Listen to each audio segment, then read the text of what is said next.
এই মসজিদের যে একটা নিজস্ব খরচ আছে, মানুষ সেটা ভুলেই গেছে। রমজান মাস চলতিছে, ইমাম সাহেবের বেতন বাকি, মজ্জিম সাহেবের বেতন বাকি, এক একজনের 4 মাসের বাকি। এই যে নুরু সাহেবের 4 মাসের বাকি। আচ্ছা, তুই কি টাকা তুলতে যাস না? এক একজনের বাড়িতে 5-6 বার করে যাওয়া শেষ। 5-6 বার দেওয়া শেষ? এখানে তো একজনেরও টাকা তোলা নেই। টাকা না দিলে আমি কি তুলবো? কি কোস, টাকা দেয় না? এই টাকা তোলার দায়িত্ব নিয়ে আমি সবথেকে বড় ভুল করছি।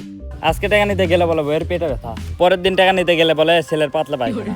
আমাদের গ্রামের লোক যে এইরকম আমি আগে জানতাম না। এক একজনের বাড়িতে 5-6 বার করে যাওয়া শেষ। এখন নিজেকে ফকির ফকির মনে হয়। এখানে আমার কোনো দোষ আছে?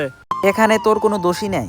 দোষটা হচ্ছে সচেতন সমাজের অসচেতন মানুষদের।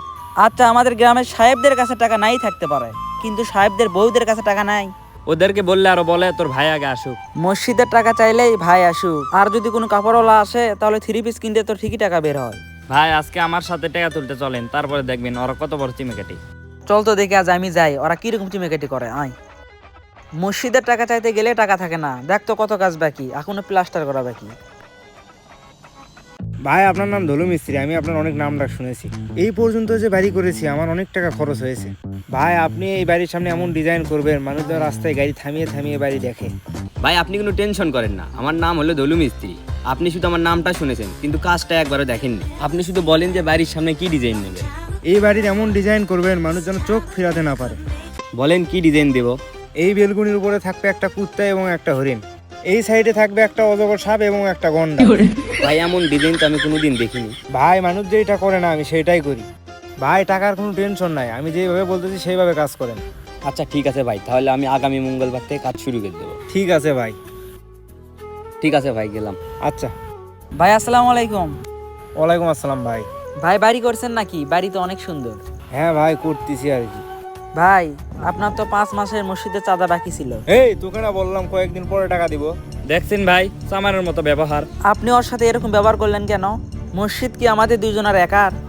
এই যে মসজিদের টাকা তুলতে আসে, একে কি আপনারা বেতন দিছেন? এ বাড়িতে বসে থাকে বিদায় এ কিন্তু টাকা তুলতে আসে।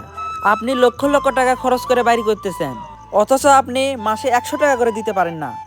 একটা পুরুষ মানুষের এখন দৈনিক 200 টাকার মতো পকেট খরচে যায়, সেই জায়গায় 100 টাকা মাস মসজিদে চাঁদা করা হয়েছে। এই ছেলে আর কয়দিন ঘুরবে? একবার নিজে টাকা তোলার দায়িত্ব নেন, তাহলে বুঝতে পারবেন কেমন লাগে। আমাদের মসজিদে কিন্তু সরকারের ফান্ডে থেকে কোনো টাকা আসে না, কিন্তু আমাদের গ্রামের লোকের টাকা দিয়ে কিন্তু মসজিদ চলে। এই জায়গায় অবহেলা করলে চলবে না। আর যদি দিতে না পারেন সেটাও বলে দিবেন, বারবার একটা ছেলে কিন্তু আসতে পারবে না। শোনেক, এই ভদ্রলোকের কাছে আর তুই টাকা তুলতে আসবি না, চল। সৃষ্টির সেরা জীব হচ্ছে মানুষ, কিন্তু সৃষ্টির সেরা মন মানসিকতা আমাদের হয়ে ওঠেনি। আমরা দৈনন্দিন জীবনে কতই না টাকা নষ্ট করছি, কিন্তু এই মসজিদের বেলায় অবহেলা দেখাচ্ছি।